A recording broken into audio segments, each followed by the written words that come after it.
लो पखवाड़ा फिर आ गया, हिंदी हुई उदास, शेष वर्ष तो कोई उसे बैठाता नहीं पास। पखवाड़े पर जश्न है, फिर लंबा वनवास, भारत में अब तक रहा हिंदी का ये इतिहास। सुप्रभात सभी को। सभागार में उपस्थित प्रधानाचार्य, उप प्रधानाचार्य, शिक्षकगण, श्रोतागण व मेरे सहपाठियों, आप सबका अभिवादन। मैं दक्षता आज हिंदी दिवस पर अपने विचार लेकर प्रस्तुत हुई हूँ। हिंदी दिवस में भाग लेकर मुझे ऐसा प्रतीत हो रहा है जैसे मैं कोई ऐसा युद्ध लड़ रही हूँ जो हमारी पूर्वज पीढ़ियां पहले ही हार चुकी हैं। आज अचानक यह भार मेरे इन कमजोर कंधों पर आ गया है और ऐसा प्रतीत हो रहा है जैसे हिमालय जैसी ऊंची व दुर्गम चोटियों पर मुझे ही विजय पताका लहरानी है। क्या किसी और देश में उस देश की भाषा का पखवाड़ा सुना है आपने? नहीं, तो हमारे देश में हमारी मातृभाषा का ये उपहास क्यों? मुझे मेरी ही मातृभाषा का महत्व समझाने के लिए मेरे ही देश में जंग लड़नी पड़ रही है। ये लज्जा का विषय नहीं तो क्या है, ये विडंबना नहीं तो क्या है। भाषा अभिव्यक्ति का सर्वाधिक विश्वसनीय माध्यम है। ये हमारे समाज के निर्माण, विकास, परंपरा व संस्कृति का एकमात्र साधन है। भाषा के बिना मनुष्य अधूरा है और अपने गौरवशाली इतिहास से वंचित भी। भाषा राष्ट्रीय एकता का एकमात्र आधार है। भारतेंदु हरिश्चंद्र जी ने भी कहा है, निज भाषा उन्नति अहै, सब उन्नति को मूल, बिन निज भाषा ज्ञान के मिटत न हिय की सूल। अंग्रेजी पढ़ी के यद्यपि सब गुण होत परवीन, पर निज भाषा ज्ञान बिन रहत हीन के हीन। हिंदी भाषा वक्ताओं की ताकत है, लेखकों का अभिमान है, हमारे पूर्वजों की आन बान शान है। ये महज एक भाषा नहीं है, बल्कि हम सब देशवासियों को एकता के सूत्र में पिरोने वाला धागा है। हिंदी भाषा एकमात्र ऐसी भाषा है जिसे हम जैसा बोलते हैं ठीक वैसा ही लिखते हैं। ये हमारे राष्ट्र की अस्मिता और प्राणमय का प्रतीक है। भाषा हमारे देश की एकता व अखंडता के लिए रामबाण औषधि है। ये हमारे देश की आत्मा होती है जो देशवासियों को, उनकी भावनाओं को इस अटूट रिश्ते में बांधती है।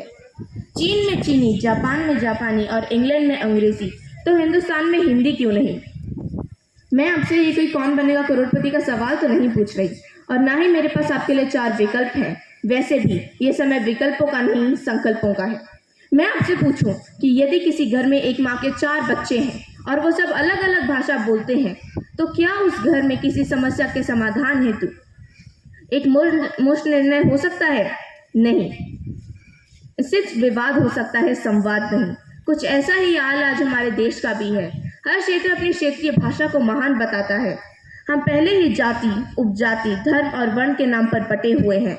कम से कम कोई एक मंच तो ऐसा हो जहां हम सब एक साथ आ सकें। क्यों ना यह दायित्व हिंदी भाषा को सौंपा जाए? क्यों ना हिंदी को राष्ट्रभाषा का अनिवार्य दर्जा देकर हमारे देश में दशकों से लंबे संविधान में यह सुधार किया जाए।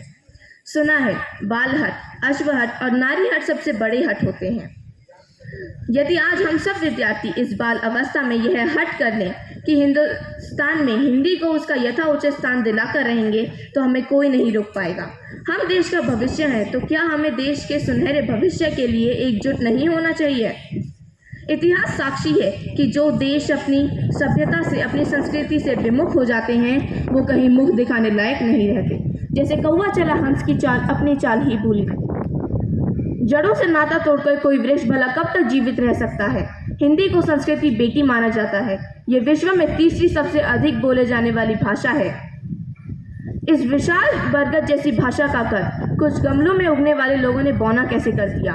कभी 14 सितंबर तो कभी 10 जनवरी, तारीख पे तारीख बदलती रही, साल पर साल बदलता रहा, लेकिन हिंदी का हाल नहीं बदला। मातृभाषा होते हुए भी अपने ही घर में उसका दर्जा एक सौतेली माँ जैसा रह गया है।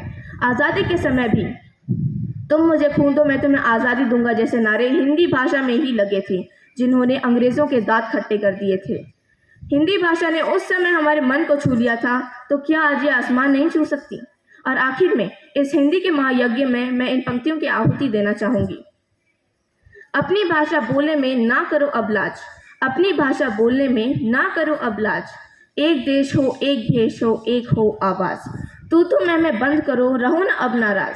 तू मैं बंद करो, रहो ना अब नाराज। फिर से बनेगा देखना भारत दुनिया का सरताज। धन्यवाद। जय हिंद।